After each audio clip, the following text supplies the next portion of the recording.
The orbital station groaned. Not the settling kind of groan that old structures make when they breathe. This was something tearing loose 3 decks above. The emergency lights had already kicked in, painting everything the color of dried blood, and people were running. Not jogging, running. The kind of running that means something has gone very wrong and no one is stopping to explain it.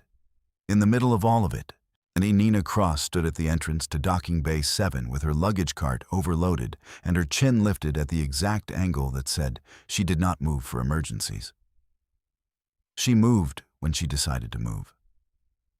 She was 23. She had her father's eyes, sharp, calculating, the kind that could price a room in under a second. And she had her own mouth, which had ended careers, ended relationships, and ended more than one security guard's shift on the verge of tears. The station was called Meridian Prime. It orbited between Earth and the asteroid belt, a refueling and transfer hub the size of a small city, owned in significant part by Cross Orbital Holdings, which was owned by Elliot Cross, Nina's father, who was currently unreachable because the communication array had gone down 40 minutes ago along with the tertiary power grid. She did not know this yet. What she knew was that a woman in a yellow station uniform had just told her the docking bay was temporarily closed. Nina looked at her. The woman looked back, trying to hold her ground. "My transport leaves in 11 minutes, Nina said. "Ma'am, there's a pressure breach on Deck 4. We're in Protocol 7. "I don't know what Protocol 7 is, and I don't need to. I have a berth on the Aurora-class liner leaving Bay 7 at 1400. "The liner is delayed, ma'am. Not everything is delayed. We have a structural situation." "Who is your supervisor?" It was not a question. It came out flat, the way a tool comes out of a box, not asking, just reaching. The woman's name tag said, Officer Dara Lim. She was 29, had spent 6 years working her way up from cargo logistics to docking authority, and she had seen difficult passengers before. But there was something about the way Nina Cross looked at her. Not angry, not emotional, just utterly certain that Dara Lim was a temporary obstacle and nothing more. That made her stomach drop. "My supervisor is Chief Canton," Dara said, "and Chief Canton is currently on Deck 4, managing the breach." "Then get him on comms?" "Comms are down, ma'am." Nina blinked. This seemed to be the first piece of information that actually reached her. "What do you mean comms are down?" "I mean, the communication array failed about 40 minutes ago. It's related to the power cascade from the breach. We have internal runners and hardline only right now." Nina set her hand on the luggage cart. A very slow, deliberate movement. "So, you're telling me that this station, which my father's company holds a 40% stake in, has lost comms, lost a deck, and is sitting in the middle of open space with no ability to call for help?" Dara Lim did not answer, because the answer was yes, and saying yes out loud felt like lighting a match near an open fuel line. What neither of them knew yet was that the breach on Deck 4 was not a standard pressure failure. It was the result of a docking clamp that had been installed 18 months ago with a microfracture in its housing. A fracture that quality inspection had flagged, that the repair order had been written for, and that had been deprioritized 3 times because the station's maintenance budget had been cut by Cross Orbital Holdings as part of a cost efficiency review. A man named Cal Ortega knew about the clamp. He was not Chief Canton. He was not an engineer or a docking authority officer. He was a janitor. Specifically, the 3rd shift maintenance janitor for docking bays 6 through 9. A 41-year-old man who had worked on Meridian Prime for 11 years and who had personally submitted 2 of the 3 maintenance requests that had been deprioritized. Cal was not running when the lights went red. He was walking, which was faster, because he already knew exactly where the problem was and exactly which path would get him there without getting tangled in the crowd. He had a mop cart, a toolkit clipped to his belt, and the kind of face that people's eyes slide off of in a crisis.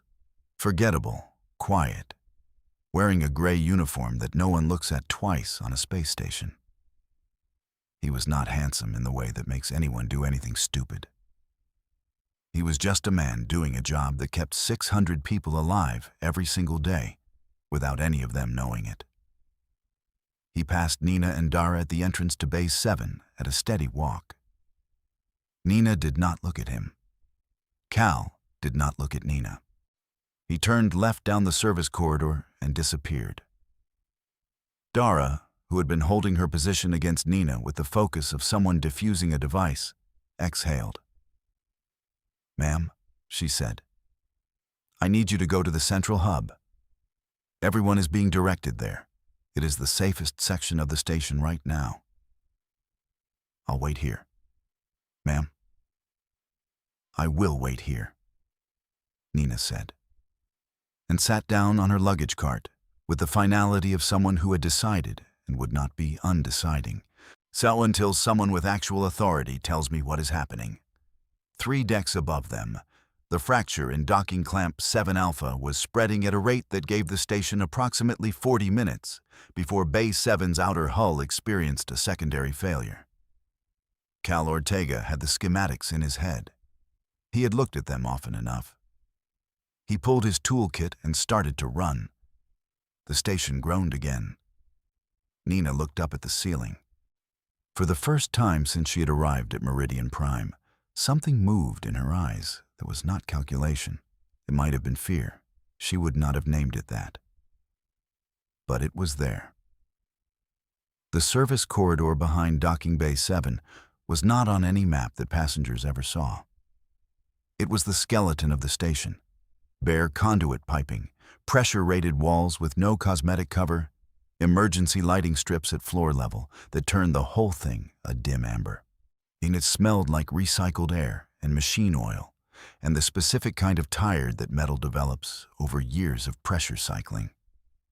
Cal moved through it the way he moved through everything on this station. Without hesitation, because he had walked every corridor on Meridian Prime so many times that his feet knew the turns before his eyes did. Chief Canton's voice crackled on the hardline comm unit clipped to Cal's belt. "Ortega, what's your position?" "Service Corridor 9. We're heading to the clamp housing. We've got engineers on their way from Deck 2. "How long?" A pause. 12 minutes. Cal did not say what he was thinking, which was that 12 minutes was not going to work. What he said was, "I'm 3 minutes out. I'll assess and hold."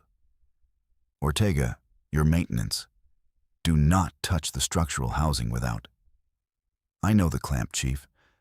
I've been looking at that fracture for 18 months. Another pause. Longer this time. "Boss, don't do anything stupid," Canton said. "Never do," Cal said, and clicked off the line. The truth was that Cal Ortega had a background that his gray janitor uniform did not advertise. 11 years ago, he had come to Meridian Prime after a contract engineering position on a mining platform had ended. Not badly, just ended. The way things end when a company closes a division and everyone scatters. He had needed work. The station had needed warm bodies. He had taken the janitor job as a bridge, the way you take a bridge when the water is high. And somewhere in the crossing, the bridge had become the destination. He had stayed because the station needed someone who actually understood its systems, and because Cal had discovered he was good at the quiet work of keeping things from falling apart before anyone else noticed they were falling. He turned the last corner and saw the clamp housing. The fracture had opened another 3 millimeters since the last visual inspection report he'd filed. He could see it, a dark line along the base of the housing where the metal had begun to separate. The telltale micro-distortion of a stress fracture under active load. The bay was pressurized on the other side of that wall. If the housing failed, the pressure differential would do the rest. He unclipped his toolkit. The standard repair for this was a two-person job with specialized equipment and a pressure equalization procedure that took about 40 minutes and required engineering sign-off. Cal had 7 minutes, a kit that was not designed for this, and the specific kind of calm that some people develop, not from the absence of fear, but from having been afraid so many times that fear becomes just another variable in the calculation. He got to work. 3 decks below, but in Docking Bay 7's waiting area, Nina Cross had not moved from her luggage cart.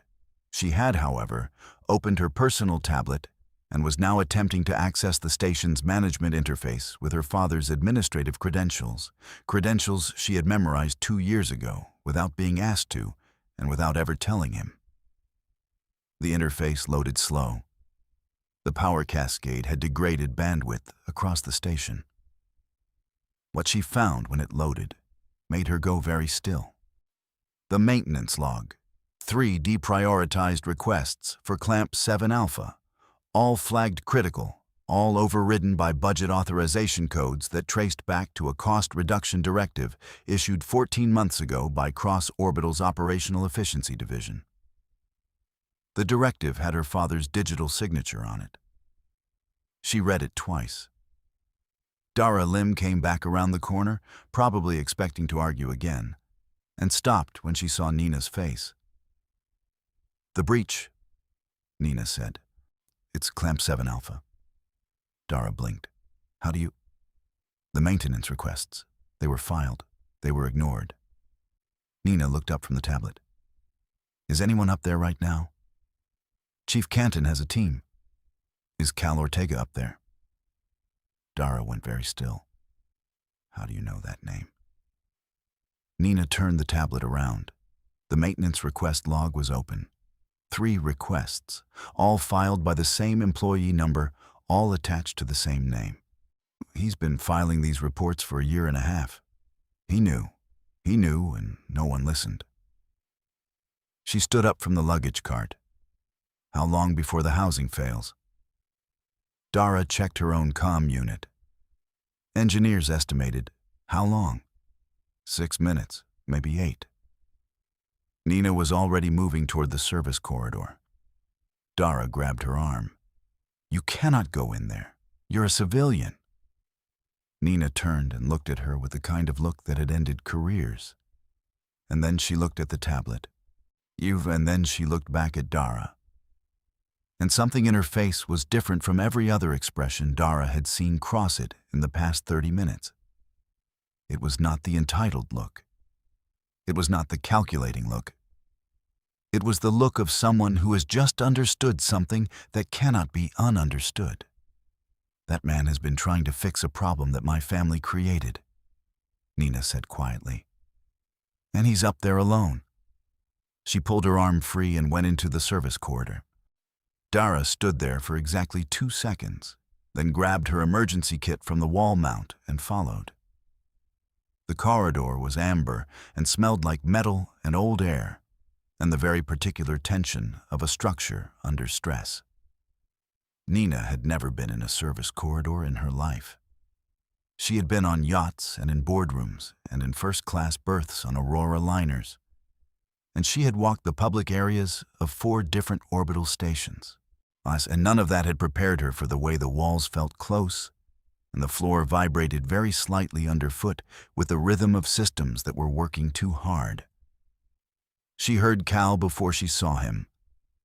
Not his voice. He wasn't talking. She heard the sound of a wrench working in a very specific pattern. Stop, start, stop. The kind of rhythm that comes from someone solving a problem in real time, not following a procedure. She turned the corner and saw him, and he was braced against the housing with one hand and running a compression seal along the fracture line with the other. And he had rigged his mop cart's water line, the actual mop cart he'd brought into the corridor, as a pressure compensator by splicing it into an auxiliary valve port in a way that should not have worked, but apparently was working because the fracture was not spreading. He did not look up. "You need to go back," he said. "I'm Nina Cross."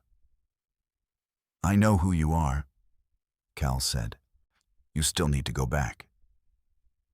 "The maintenance requests," Nina said. "You filed them." The wrench stopped.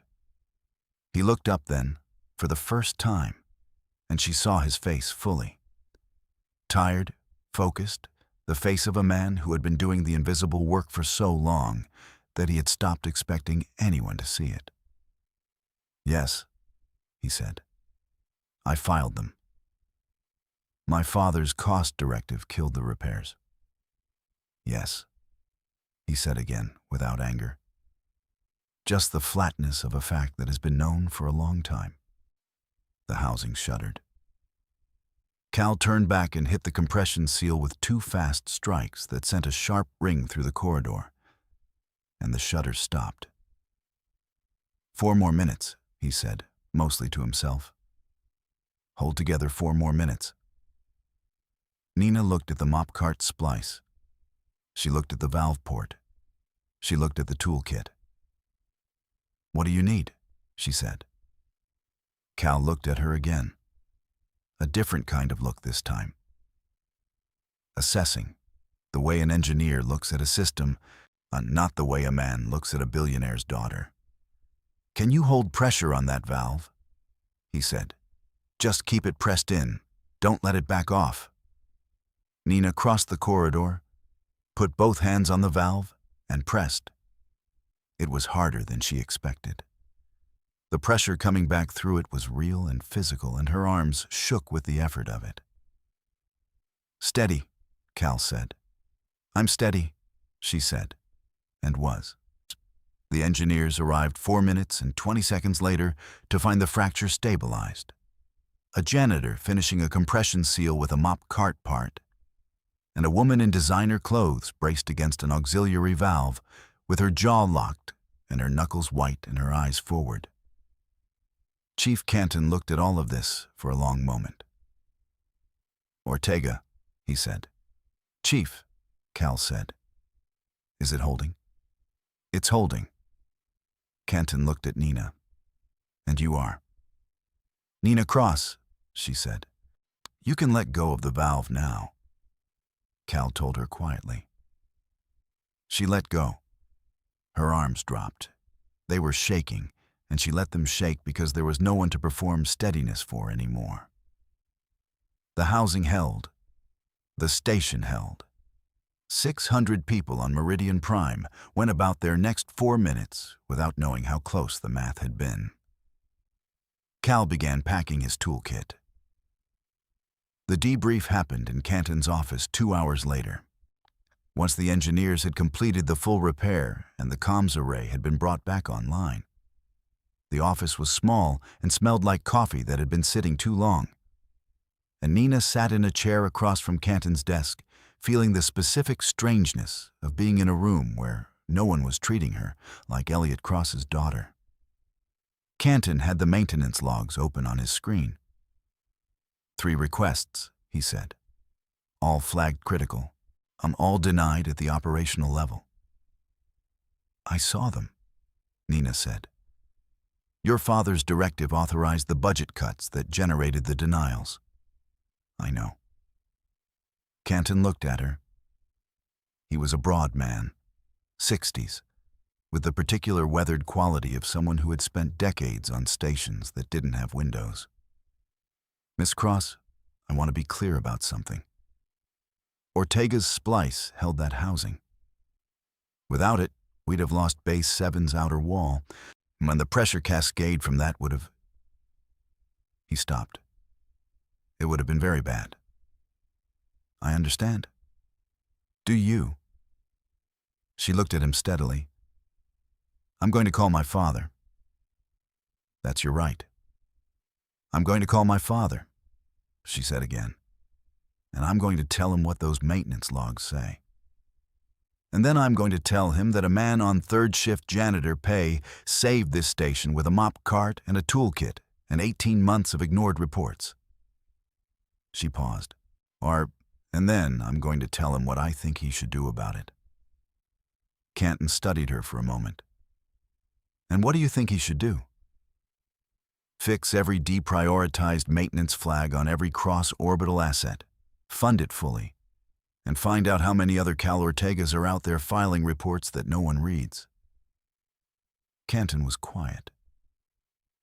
Also, Nina said, and her voice was a fraction less steady on this, Ortega should be paid what his work is actually worth, not janitor-scale wages for engineer-level knowledge. That's a human resources matter. Yes, she said. I know. I'm going to make it my father's human resources matter.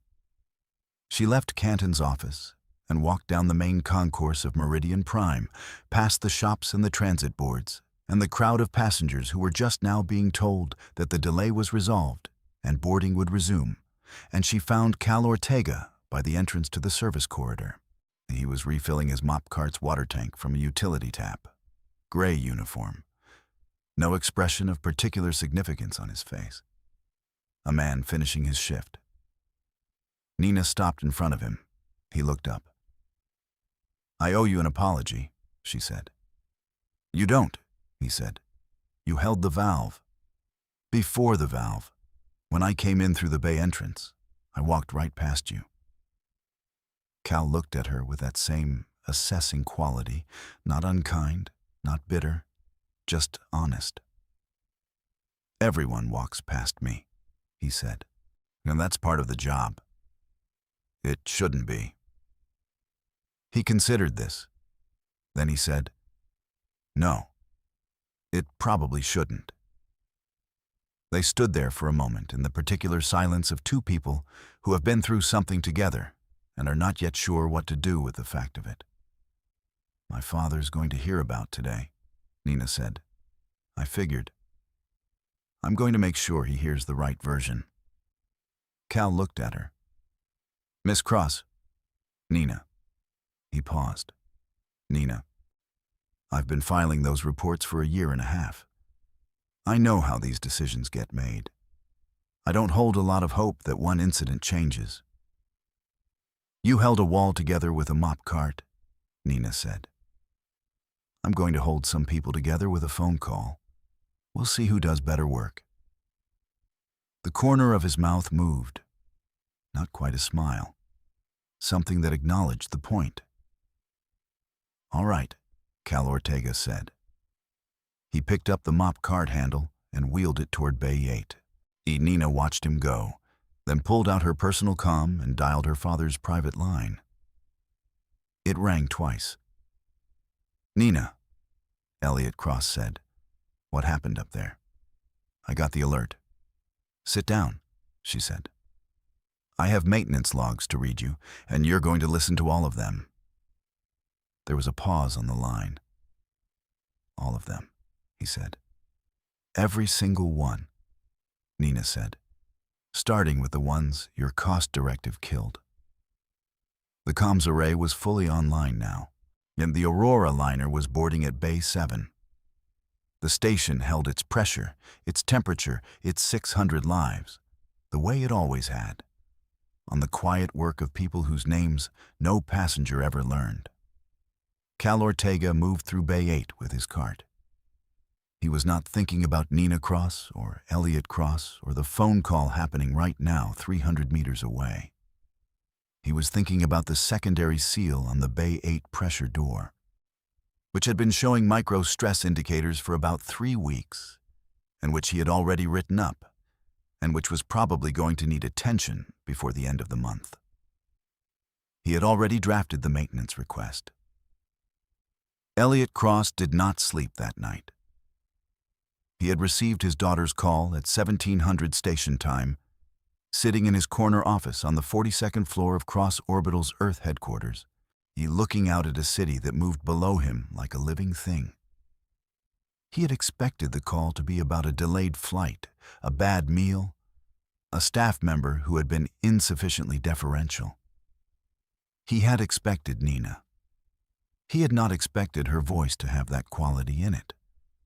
Quiet, precise, with the specific edge of someone who has looked at a thing directly and cannot unlook at it She read him the maintenance logs, all three.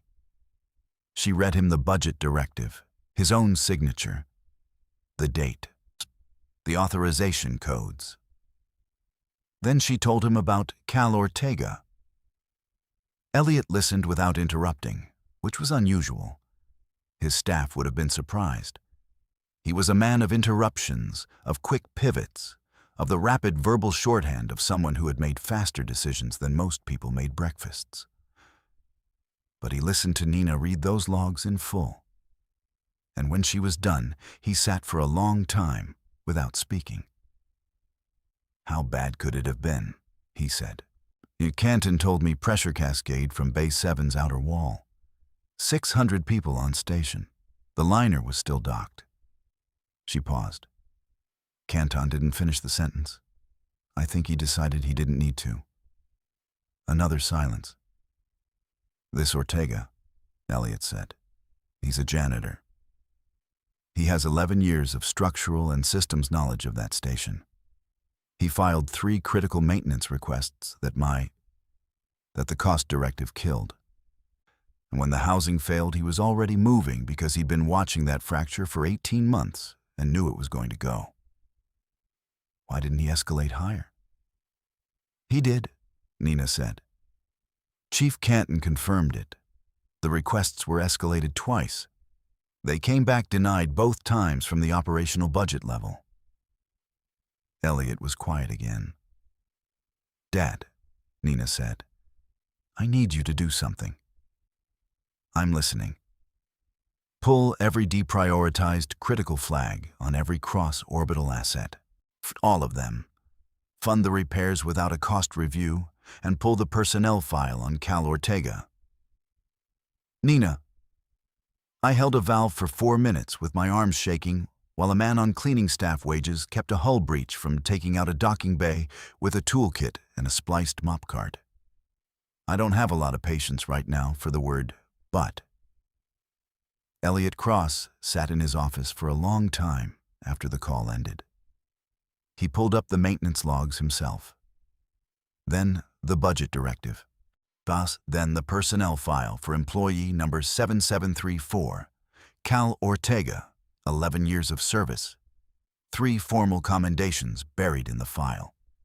2 escalated maintenance requests marked close denied. Current compensation on the 3rd-tier maintenance scale. Then he opened the cross-orbital asset maintenance database and ran a query he had never run before. Deprioritized critical flags, all assets, all stations, date range, last 3 years. The number that came back made him set down his coffee. There were 412 of them. He sat with that number for a while. Then he called his chief of operations. "Get me Canton on Meridian Prime, and pull the compensation band for 3rd-tier maintenance staff on all stations, and get the engineering review board on a call for tomorrow morning." He paused. "And find out which of those 400 flags have the most exposure. We're starting there." His chief of operations, who was used to unusual calls, said, "Tonight." "Sir?" "Tonight," Elliot said. Across the city, Nina Cross was sitting in a hotel room she had booked for the overnight delay. Her tablet open to the maintenance logs, her designer luggage stacked neatly by the door, untouched. She was not thinking about the Aurora liner or the destination she had been so certain about that morning. She was thinking about 412 flags. She was thinking about all the Cal Ortegas who had filed the reports, and all the requests that had come back denied, and all the fractures that had been sitting and spreading in structures that 600 people, or 6,000, or 60,000, moved through every day without knowing. She opened a new document on her tablet and started writing. Not an email, not a message to her father. A proposal. It had a title. Cross-Orbital Maintenance Transparency Initiative. It was not the kind of thing Nina Cross had ever written before. It was dense and detailed, and she had to stop 3 times to look things up. and it was probably rough in the places where her knowledge ran out. But she kept writing. At 2300 station time, Cal Ortega finished his shift, clocked out, and walked to the small crew quarters block on Deck 6 where he had lived for 11 years. His room was 12 feet by 10, with a porthole that looked out at open space. He made tea with the small electric kettle he'd had since his first year on the station, and he sat on the edge of his bunk and looked out at the stars. He was not thinking about recognition or Nina Cross or what might or might not change. He was thinking about the Bay 8 pressure door. He picked up his maintenance tablet and added 3 lines of notes to the report he'd already started. Then he set it down and drank his tea. The station held its pressure. It always had. The message came through 7 days later on a Tuesday, while Cal was in the middle of cleaning the observation deck. A long curved space at the top of Meridian Prime that looked out at the belt and was popular with passengers on long transfers who needed something to look at besides corridor walls. The message was from Chief Canton. It said, "My office at 1400 when your shift ends." Cal finished the observation deck first, mopped the whole length of it, on working from the far end toward the door in clean, overlapping strokes, the way he always did. A couple of passengers were sitting in the viewing chairs, and one of them, a kid maybe 8 years old, watched him work with the focused attention that children give to repetitive motions. "Do you like doing that?" the kid asked. "Yeah," Cal said. "I do." The kid considered this. "How come?" "Because when you're done, you can see that it's clean," Cal said. "Right away, right in front of you. Not a lot of jobs are like that." The kid thought about it and seemed to find this reasonable. Cal finished the deck and went to Canton's office. Canton was not alone. There was a woman Cal didn't recognize, mid-40s, sharp-looking, carrying a tablet with the cross-orbital logo on the case. "Sit down, Ortega," Canton said. Cal sat. The woman introduced herself as Diane Kelly, cross-orbital head of asset operations. She had flown in from Earth headquarters that morning. We've been reviewing your maintenance records," she said. "All 11 years of them." Cal nodded. "We've also been reviewing the 3 requests you filed for Clamp 7 Alpha, and the escalation trail, and the event log from 9 days ago." She paused. "And we've been reviewing the maintenance logs across all cross-orbital stations." 400 flags, Cal said. She looked at him. "You knew about those." "I knew about Meridian Primes, 23 of them. I filed 9. And the others were filed by other maintenance staff." He paused. "I assumed the pattern was station-wide. It follows from the budget structure." Diane Kelly looked at Canton, then back at Cal. "We're creating a new position. It's being called Senior Systems Integrity Officer. And it sits outside the standard maintenance hierarchy and reports directly to asset operations. The job is to review flagged maintenance requests across all orbital assets and escalate those with structural or life safety implications on an urgent track that bypasses the standard budget approval cycle." She set the tablet on the desk and turned it toward him. "We'd like to offer it to you."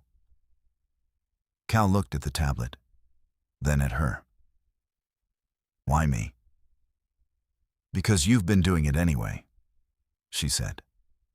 "Badly resourced, without authority, without anyone reading your reports. And you still kept filing them. And 9 days ago you were already moving before the alarm sounded because you had been watching that fracture long enough to know what was coming." She paused. "That's the person we need." Cal looked at Canton. Canton said, "The compensation band is on the 2nd page." Cal scrolled to it. He was quiet for a moment. "This is a real position," he said. "Not full authority to escalate. Dedicated engineering review team. No travel access to all assets for in-person inspections. Diane Kelly put her hands flat on the desk. Mr. Ortega, we have 412 deprioritized critical flags, and we need someone who takes them seriously. You have demonstrated fairly conclusively that you take them seriously. Cal looked out Canton's narrow porthole at the slice of star-black space visible from Deck 6. 11 years. A bunk 12 feet by 10. A kettle and a maintenance tablet, and the quiet satisfaction of clean floors and walls that held. He thought about the Bay 8 pressure door, which was still sitting with those micro-stress indicators, still waiting on a repair date. "The Bay 8 door," he said. Diane blinked. "I'm sorry?" "Pressure door on Bay 8. I filed a report 3 weeks ago. Micro-stress on the secondary seal. It's not critical yet, but it'll get there in about 6 to 8 weeks if it doesn't get looked at." Cal closed the tablet and set it back on Canton's desk. "Is that report in the queue, or has it been deprioritized?" Diane Kelly picked up her own tablet and checked it. Cal watched her face. "It's in queue," she said. "Marked low priority." "It should be medium," Cal said. "Bump it to medium and get a structural engineer on it within the next 2 weeks, and it's a 2-hour repair. And wait until it's critical and you're looking at bay closure and a 6-hour job minimum." Diane Kelly looked at him for a long moment. Then she typed something on her tablet. "Done," she said. "Now, will you take the position?" Cal Ortega thought about it for exactly as long as it deserved. "Yes," he said. He started the following Monday. His first act in the new role was to pull all 412 deprioritized flags, sort them by risk exposure, and send a prioritized repair schedule to every asset operations manager in the cross-orbital network with a cover note that said, "These are the ones that need to move first." I've attached the methodology. If you have questions, call me. His second act was to call the maintenance staff at 8 other cross-orbital stations and ask them to tell him everything they had been filing reports about that no one had read. The calls took most of the first week. He took notes on everything. Nina Cross landed on Meridian Prime 3 weeks later, not by accident and not on a through route. She had booked a direct berth specifically to the station. She found Cal in the observation deck, not cleaning it this time, but standing at the curved window with a tablet, cross-referencing something in a schematic that floated in a small projection above the screen. She stood next to him. He glanced over. "Miss Cross." "Nina," she said. "Nina," he said. They looked out at the belt together for a moment. "The proposal you sent my father," Cal said. "The Transparency Initiative. He told you about it." Diane Kelly mentioned it. "They're building it out now. Third-party reporting structure, public maintenance flag registry for all cross-orbital assets." He paused. That was good thinking. "I had good source material," Nina said. 18 months of ignored reports. Cal was quiet. "I've been thinking about something," Nina said.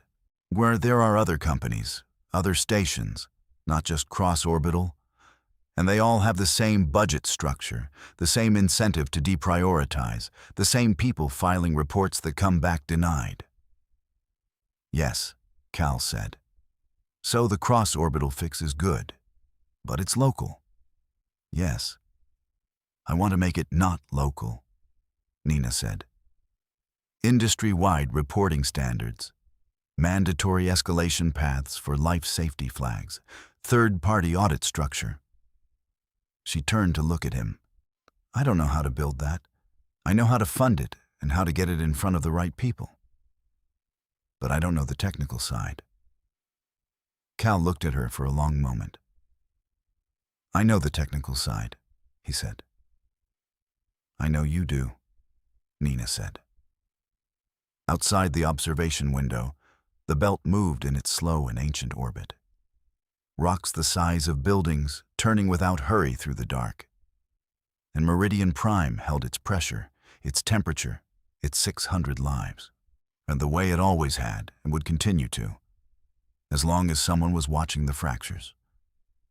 Cal Ortega and Nina Cross stood at the window for another minute, not talking, both of them already thinking about the work ahead. Then Cal said, "I'll need to finish reviewing these Bay 3 schematics first. Hour, maybe 2. "I'll get coffee," Nina said. She went and got it. They got to work.